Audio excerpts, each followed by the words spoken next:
In the world of sales, why do you have to practice? What do you need to know about it? And how can it help you? This is beyond a super important question. I'm Sylvan Bell. I'm coming to you live from Sacramento, California on a perfect day to talk about sales and a perfect day to talk about you. And before we begin, find that subscribe button, click on it. You'll get a surprise pretty much every day. Scott Bell Consultants sent another fantastic video. So here's the thing. I get the opportunity to work with salespeople just about every single day. So I get to see the good, the bad, the ugly, the real deal, what causes people to sell, what causes people to not. And I've really studied the top 20%.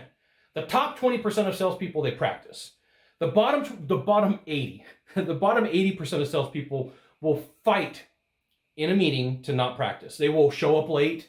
They will fake it. They'll ask a whole bunch of questions. They won't interact the right way. But if you watch, if there's 10 people in your sales team, you watch the top guy, the top girl's probably been at it for a while, probably a smug guy, smug chick, probably got a ton of confidence because they know what's coming. And I don't mean this in a bad way. Like, they sit in the meeting and they look and they're like, you don't want to role play? I'll take your lunch money. You don't want to take that up?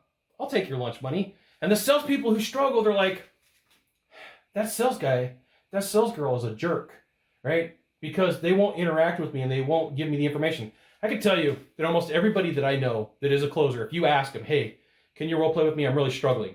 They'll say, yeah, let's set up a time. But you know how many people show up?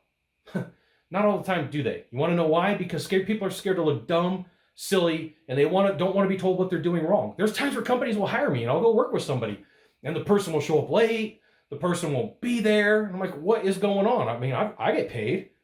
I'm getting my money. And what it really comes down to is people are scared to say like, hey, you're not doing it right. You're not. There's an issue. There's a problem. But you know what? We can make it better. We get rid of that boo-boo. We could put a Band-Aid on it. You're going to be okay. But they don't want to do it. 80% of your competition doesn't. And I'm going to give you a stat. I'm going to give you a number. For every minute that you role play, your competition's an hour behind you. Okay? Think about that. For every 1 minute that you role play, your competition is off by an hour. And you're like, hey, Scott, how can that math work out? Well, if you're role playing today and it's a Monday and your competition doesn't role play till next week and you've role played 2 or 3 times, you're way better than them. So I got a really good friend, Chris Shaw.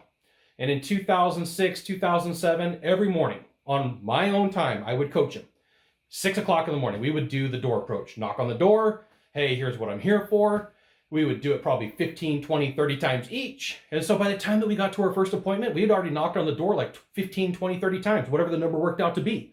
So we were not practicing and everybody else was. Now, Chris Shaw was the top heating and air conditioning technician, I want to say for 8 years in the United States. Everybody tried to beat him. And we would tell him, hey, this is what we do. We practice our door approach. We practice explaining problems. We practice, no, you don't do that. I'm telling you, this is what we did. That's how we figured out how to crack the code of success. It comes down to practice. It comes down to effort. If you really want to succeed, you got to do what the top 5% of people are doing. They practice. They read books. They listen to podcasts. They watch videos. They pay for their own training. You can't wait for your sales mommy. You can't wait for your sales daddy to do everything for you. You got to put some fuel in the tank. You got to pay for things yourself. There you go. You want to be in the top 20%? You're going to have to swim with those guys, those girls, and do what they do and do what everybody else doesn't want to because it takes time, energy, and effort. You got one thing to do from here. Just one thing. Find the subscribe button, click on it. Every time I send out a video, you'll get an update. This is Scott Bell Consultants sending another fantastic video, probably from a cool location. Today I'm in Sacramento, California. We'll see you soon. Thanks for dropping by. Aloha.